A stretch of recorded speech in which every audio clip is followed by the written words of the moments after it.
గుంటూరులో మోతీలాల్ నగర్ ప్రాంతంలో నూతన డ్రైనేజీ నిర్మాణానికి స్థానికులు సహకరించాలని 56వ డివిజన్ కూటమి నాయకులు కోరారు. నెహ్రూ నగర్లో జరిగిన మీడియా సమావేశంలో మాట్లాడుతూ ఈ ప్రాంతంలో సంవత్సరాలుగా తీవ్రమైన డ్రైనేజీ సమస్య ఉందని తెలిపారు. రైల్వే భూముల్లో నివసిస్తున్న కుటుంబాలకు పునరావాసం కల్పిస్తామని, టీట్కో ఇళ్లు లేదా జగనన్న కాలనీలో సౌకర్యాలు అందిస్తామని వెల్లడించారు. అభివృద్ధిని అడ్డుకోవద్దని ప్రభుత్వం పూర్తిగా అండగా ఉంటుందని స్పష్టం చేశారు. నమస్కారం అండి. ఈరోజు ప్రధాన సమస్య ఏంటంటే నెహ్రూ నగర్ 56 డివిజన్ మోతీలాల్ నగర్ 0 లైన్లో రైల్వే ట్రాక్ ఆనుకొని నివాసం ఉంటున్న బాధితులు వాళ్ళు గత 3.5 సంవత్సరాల క్రితం వైసీపీ గవర్నమెంట్లో నోటీసులు ఇవ్వడం జరిగింది. ఫస్ట్ నోటీస్ ఇచ్చారు. నోటీస్ ఇచ్చినప్పుడే వాళ్ళు వెంటనే స్పందించి ఆల్టర్నేట్గా ప్రతిపక్షం ఎవరున్నారని చూసుకొని మా ఇళ్ళ దగ్గరకు వచ్చారు. మేము వెంటనే కూడా ఇప్పుడు ఎమ్మెల్యే గారు అప్పుడు ఇన్ఛార్జిగా ఉన్న నసీర్ అహ్మద్ గారి దృష్టికి తీసుకెళ్ళాము. నసీర్ అహ్మద్ గారు వెంటనే స్పందించి ఆ స్థలం దగ్గరకు వచ్చి, అమ్మ మీకు మేమున్నాను, మీకు నేను ఏదైనా చేసి పెడతానని చెప్పి మాట్లాడటం జరిగింది. ఆ రోజున ఎంపీ గల్లా జయదేవ్ గారితో మాట్లాడించి ఆ రోజున ఉన్నదాన్ని ఆపడం జరిగింది. అలాగే ఆ రోజు అవసరాల దృష్టి అవసరం లేదు కాబట్టి ఆ రోజు ఆపడం జరిగింది. ఈరోజు మన మూడొంతుల దగ్గర చూసుకుంటే వాటర్ మొత్తం వచ్చేసి జలమయం అయిపోయింది. ఆ వాటర్ మొత్తం వెళ్ళాలంటే డ్రైన్ కడుతున్నారు. ఆ డ్రైను మన రైల్వే ట్రాక్ ఆనుకొని ఉంది. ఆ రైల్వే ట్రాక్ ఆనుకొని వీళ్ళందరూ నివాసం ఉంటా ఉన్నారు. ఆ ట్రాక్ కూడా ఇప్పుడు దాకా నెహ్రూ నగర్ 1వ లైన్లో సగం దాకా వచ్చింది. సగం దాకా వచ్చిన తర్వాత కూడా నోటీసులు ఇస్తామంటే ఆ రోజు మళ్ళీ వచ్చి ఏమండి ఈరోజు మళ్ళీ తీస్తా ఉన్నారు. ఇది ఎట్లాగంటే, అమ్మ ఇది ఈ రోజున ఆ రోజు అంటే కాలువకు అవసరం లేదు కాబట్టి మీకు ఓకే, ఈరోజు కాలువకు అవసరమైంది కాబట్టి స్థలం తీసుకున్నారని చెప్పన్నారు. ఆ రోజు ఎమ్మెల్యే గారు కూడా వచ్చి ఎంతవరకు కావాలో అంతవరకు తీసుకొని మిగతాది వదిలేసేయండి అని చెప్పి కూడా ఎమ్మెల్యే గారు చెప్పిన రైల్వే అధికారులు ఒప్పుకోలేదు. ఏమని చెప్పారంటే, మాకు ఇప్పుడు ఇదివరకు అంటే అవసరం లేదండి స్థలం, ఇప్పుడు కాబట్టి మొత్తం కావాల్సిందని చెప్పి తీసుకున్నారు. దానికి ఆల్టర్నేట్గా మన ఎమ్మెల్యే గారు ఏం చేశారంటే, మీరు ఎవరు బాధపడద్దు, నీకు ఆల్టర్నేట్గా మీరుంటానంటే మీ అందరికి కూడా నేను TIDCO houses Chodavaram engineering college పక్కన మీకు ఏర్పాటు చేస్తాను, 2-3 నెలలు ఉండండి. ఆల్టర్నేట్గా కొన్నేపల్లిలో ఉన్న స్థలాలు మొత్తం నేను ఇల్లు మొత్తం కంప్లీట్ చేసి మిమ్మల్ని పంపిస్తానన్నారు. అలాగే నూరి ఫాతిమా గారు మొన్న ఒక మాట మాట్లాడారు, ఎమ్మెల్యే గారు మీకు నెహ్రూ నగర్ రాలేదు, ఏం మాట్లాడలేదు అది ఇది అన్నారు. చాలా తప్పు మేడం గారు అది. ఎందుకంటే మీరు ఫోన్ చేసి ఎమ్మెల్యే గారితో మాట్లాడిన వెంటనే తర్వాత రోజు వెంటనే స్పందించి ప్రతి ఒక్కరి దగ్గరకు వచ్చి మాట్లాడారు. అమ్మ ఏంటి మీ సమస్య ఉంది చెప్పండి, ఏం పర్లేదు అని చెప్పంటే అందరూ వచ్చారు. మా దగ్గర వీడియో క్లిప్తో సహా ఉన్నాయి.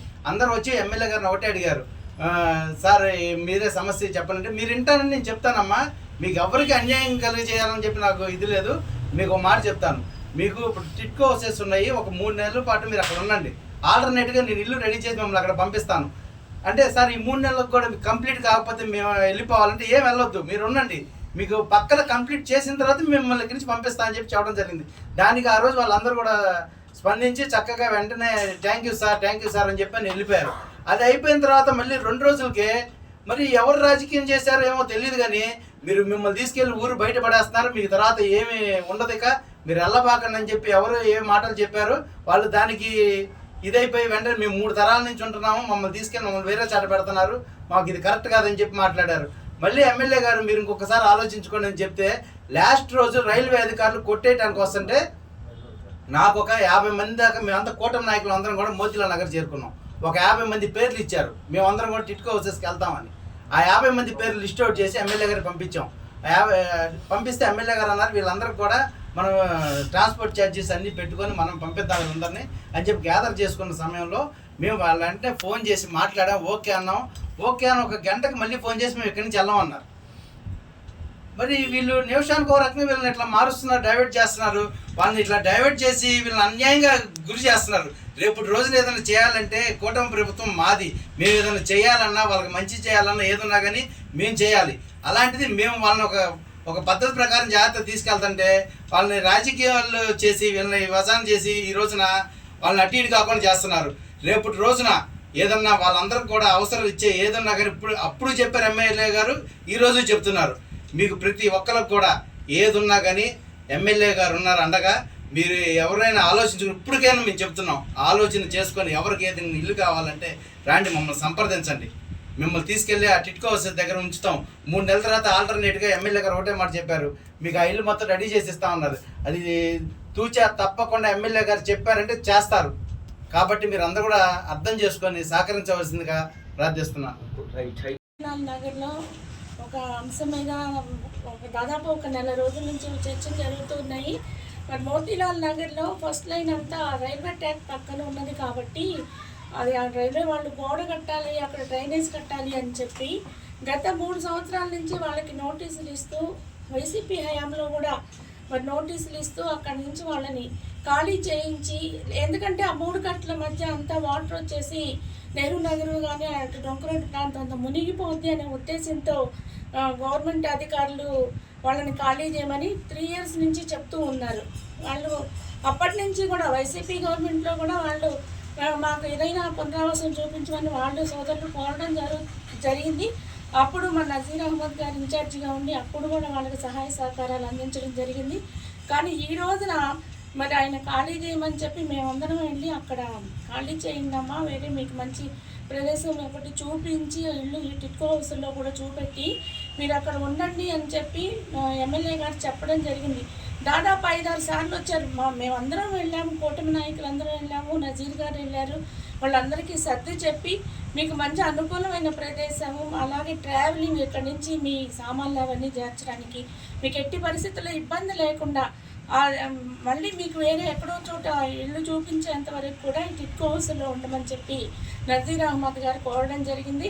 అయితే నూరి ఫాతిమా గారు ఆమె స్వార్థం కోసం ఆమె సొంత రాజకీయాలు చేసుకుంటూ మరి వైసీపీ నాయకుల్ని తీసుకొని వచ్చి అక్కడ వారందరినీ పాపం వాళ్ళకి ఏమి అంత బాగా దీని మీద అవగాహన లేదు. నజీర్ గారు చూపిస్తారు, మంచి ప్లేస్ చూపిస్తారని మొదట నమ్మి వాళ్ళు ముందడిగేయడం జరిగింది. సామాన్లు కూడా చేర్చుకున్నారు. కానీ వీళ్ళు స్వార్థ రాజకీయాల కోసం అక్కడ మహిళల్ని రెచ్చగొట్టి నజీర్ గారిని తిట్టించి అక్కడికి రాలేదు అని చెప్పి ఆ నజీర్ గారు రాలేదని ఎందుకు రారు? ఓట్ల కోసమా? ఆయన ఆల్రెడీ ఓట్లు అయిపోయినాయి, ఆయన గెలిచారు. అలా అని నెక్స్ట్ ఓట్లు ఉండవా? ఏ నాయకుడైనా ఓట్ల కోసం కాదు, ప్రజల సంక్షేమం కోసం వాళ్ళు ఎలా ప్రజలకి ఇబ్బంది లేకుండా ఎలా చేయాలి అని చెప్పి ఒక శాసనసభ్యుడిగా ఆయన ఎంతవరకు చేయాలో అన్నీ మంచి చేసి వాళ్ళకి మా అందరినీ పిలిచి వాళ్ళకి నచ్చ చెప్పండి అమ్మా, వాళ్ళకి ఇబ్బంది లేకుండా చేద్దామని చెప్పి నజీర్ గారు చెప్పడం జరిగింది. ఆ విధంగా ఆయన చేసుకుంటూ వస్తే నూరి ఫాతిమా గారు ఆమె ఇష్టం వచ్చినట్టు వైసీపీ నాయకులు తీసుకొచ్చి ఇలా మాట్లాడి మహిళల మధ్య అక్కడ ఉన్న వాళ్ళందరి మధ్య విభేదాలు పెట్టి వాళ్ళని రెచ్చగొట్టి విధ్వంసాలకి దారి తీయడం ఆమె ఎప్పుడు కూడా ఇది మంచి పద్ధతి కాదమ్మా. మనందరం ప్రజాస్వామ్యంలో ఉన్నాము. మీ ప్రభుత్వంలో ఉన్నప్పుడు 5 ఏళ్ళు మీరు ఏం చేశారు? ఏం చూపించారు? మరి వాళ్ళకి పునరావాసం చూపించలేరు. వాళ్ళు మాట్లాడేవాళ్ళు చెప్తున్నారు అక్కడ మాకు స్థలాలు ఇచ్చారు, అక్కడ ఏముంది అడవి అని. స్థలాలు ఇచ్చింది మీ జగన్మోహన్ రెడ్డి గారి హయాంలోనే కదా. మరి ఇప్పుడు అక్కడికి వెళ్ళి వాళ్ళు ఏం చేయగలరు? అందుకని టిట్కో హౌస్లు నజీర్ అహ్మద్ గారు చూపించడం జరిగింది. అక్కడికి వెళ్ళి మీరు ఉండి దయచేసి అర్థం చేసుకుని సహకరించవలసిందిగా అటు వైసీపీ వాళ్ళకి కోరుతున్నాము, అలాగే మా మోతీలాల్ నగర్ ప్రజలందరికీ కూడా మీ మంచి కోసమే మేమందరం కూడా చెప్పేదమ్మా. దయచేసి మీరు అందరూ అర్థం చేసుకుని సహకరించి నజీర్ అహ్మద్ గారు చెప్పిన మాట వినవలసిందిగా నేను దయచేసి మీడియా మిత్రులందరూ నమస్కారం అండి. ఈరోజు ఈ సమావేశం ఏర్పాటు చేయడానికి కారణం ఏంటంటే మా 56వ వార్డులో ఒక రెండు రోజుల నుంచి 2 నెలల నుంచి ఒక బర్నింగ్ ఇష్యూ నడుస్తుంది. అదేంటంటే ఇప్పుడు మా మల్లికా గారు చెప్పింది రైల్వే ట్రాక్ పక్కన ఉన్నటువంటి గత 30 సంవత్సరాలు చేసుకుంటున్న ఇల్లు, వారికి ఆ ఇల్లు తీసేయమని చెప్పి గత ముస్తాఫా గారు ఎమ్మెల్యేగా ఉన్నప్పుడు వారికి నోటీస్ ఇవ్వడం జరిగింది. అప్పుడు మన స్థానిక శాసనసభ్యులు ఆ రోజున నజీర్ అహ్మద్ ఇన్ఛార్జ్, తెలుగుదేశం పార్టీ ఇన్ఛార్జిగా ఉన్నారు. తెలుగుదేశం పార్టీ ఇన్ఛార్జిగా ఉన్నప్పుడు అప్పుడు మేమందరం కూడా వెళ్ళి ఇట్లా నోటీసులు ఇచ్చి అమాంతంగా వాళ్ళని ఖాళీ చేయమంటాం మంచి పద్ధతి కాదు, వాళ్ళకి ఏదైనా సబ్స్టిట్యూట్గా సూట్ చేస్తే బాగుంటుంది అన్నప్పుడు ఆ రోజున ముస్తాఫా గారితో పాటు ఈ నూరి ఫాతిమా గారు కూడా వచ్చారు. ఇవాళ మాట్లాడుతున్న నూరి ఫాతిమా గారు ఏం చెప్పారంటే వీళ్ళందరికీ చంద్రన్న గృహ కోసం స్థలాలు ఇచ్చారు, వీళ్ళందరూ అడగబోయి వేసుకోవచ్చు కానీ వాళ్ళు చెప్పడం జరిగింది. అయినా నజీర్ గారు అక్కడ కార్యక్రమం అక్కడ ఇల్లు అన్నీ ఏర్పాటు చేసిన తర్వాతనే మీరు మారుదని చెప్పి ఆయన ఆ రోజున పట్టుబట్టి ఆపడం జరిగింది. ఆ తర్వాత మా ప్రభుత్వం తెలుగుదేశం ప్రభుత్వం వచ్చిన తర్వాత ఈ 2 సంవత్సరాల నుంచి కూడా వాళ్ళ మీద ఏ గమనం లేకుండా ఎమ్మెల్యే గారు కాపాడుకుంటూ వచ్చారు. ఆ పరిస్థితుల్లో ఇప్పుడు కాన్ఫ్లిక్ట్ పరిస్థితి అయింది.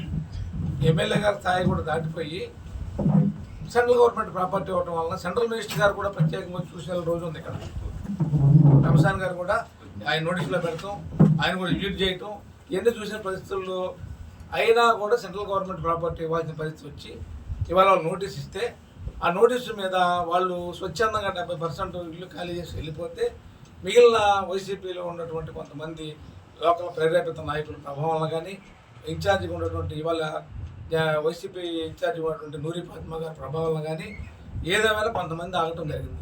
వాళ్ళకి వీళ్ళు నూరు పోసి నజీర్ గారు ఇది తెలుసుకుంటే ఆగిద్దా, నజీర్ గారు చేస్తే ఆగిద్దా, నజీర్ గారు ఒక ఎకరం కొని ఇస్తే ఆ ఎకరం ఇల్లు వేసుకుంటే బాగుంటుందని వాళ్ళు ప్రేరేపితం చేసి వాళ్ళకి ఎక్కించి వాళ్ళు స్వచ్ఛందంగా వెళ్ళిపోయే వాళ్ళని కూడా ఆపి వాళ్ళు కాసేపు కలెక్టర్ గారి దగ్గర తీసుకెళ్ళటం, కాసేపు జాయింట్ కలెక్టర్ తీసుకెళ్ళటం, కాసేపు నజీర్ గారి మీద దుమ్మెత్తి పోపించడం, రకరకాలు చేస్తా వాళ్ళు చేస్తున్నటువంటి ఈ ప్రలోభాలకి ఇక్కడ ఉన్నటువంటి గృహవస్థ కలిగినటువంటి వాళ్ళందరూ కూడా ప్రేరేపితులై ఇవాళ నజీర్ గారిని వ్యతిరేక స్వభావంతో మాట్లాడుతున్నారు.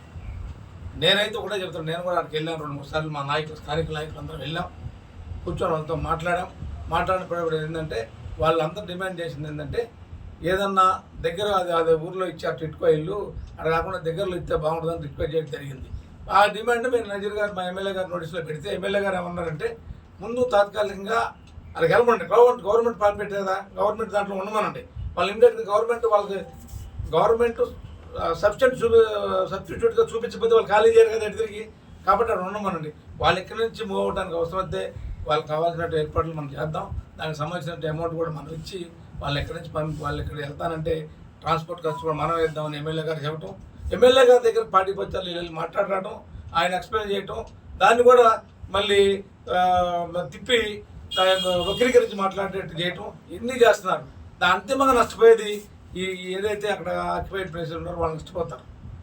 ఎమ్మెల్యే గారు గవర్నమెంట్ టిట్కోయిల్లో ఉన్నప్పుడు మళ్ళీ సబ్సిడీ ఇచ్చిందాక వాళ్ళు ఖాళీ చేయాల్సిన అవసరం లేదు కదా. కాబట్టి వారికి కానీ ఏదైతే ఇల్లు ఖాళీ చేయాల్సిన వాళ్ళకి కానీ నా విన్నపం కానీ ఏంటంటే నీకు నష్టం జరిగే ఏర్పాటు మా ప్రభుత్వం అయితే చెయ్యదు. మా నజీర్ గారు ఉన్నంత వరకు మీకు నష్టం జరగనీరు. కాబట్టి మీరు ఏదైనా ఉంటే ఎమ్మెల్యే గారితో మాట్లాడి మీరు ఇక్కడ నుంచి ఖాళీ చేసే ఏర్పాటు మీరు చేసుకుంటే దాని సబ్స్టిట్యూట్గా ఆయన ఏం చేయాలో చేస్తానని ప్రత్యేకించి పార్టీ పచ్చాలు లేని వాళ్ళకి ఆయనకు వచ్చినప్పుడు కూడా చెబుతానున్నారు. అది అర్థం చేసుకోకుండా ఈ 114 డేస్ రావడం, వాళ్ళ ఎర్రజెండాలు పోగొట్టడం, వీళ్ళందరూ కలిసి వాళ్ళకి కాసేపు ఫ్లైఓవర్ మీద, కాసేపు ఇక్కడ వెళ్ళి మీద మా మీద, మేమందరం వెళ్ళినప్పుడు మా నజీర్ గారిని రకరకాల మాట్లాడిస్తున్నారు వీళ్ళు. కాబట్టి అది తప్పు. మనందరం కూడా వాళ్ళ యోగక్షేమం కాపాడాల్సిన బాధ్యత మనకుంది. మా ఎమ్మెల్యే గారు చెప్పిన ప్రకారం ఎమ్మెల్యే గారు కూడా ఒకటే చెప్తున్నారు, ఇట్టి పరిస్థితుల్లో కూడా వాళ్ళకి నష్టం జరగనీయము, వాళ్ళకి సబ్సిడీ ఏర్పాటు చేద్దాం. కాబట్టి వాళ్ళకి ఎక్స్ప్లెయిన్ చేసి వాళ్ళు అర్థమయ్యేట్టు చెప్పి ఎన్ని చేయమని పార్టీకి వచ్చారని చెప్తున్నారు.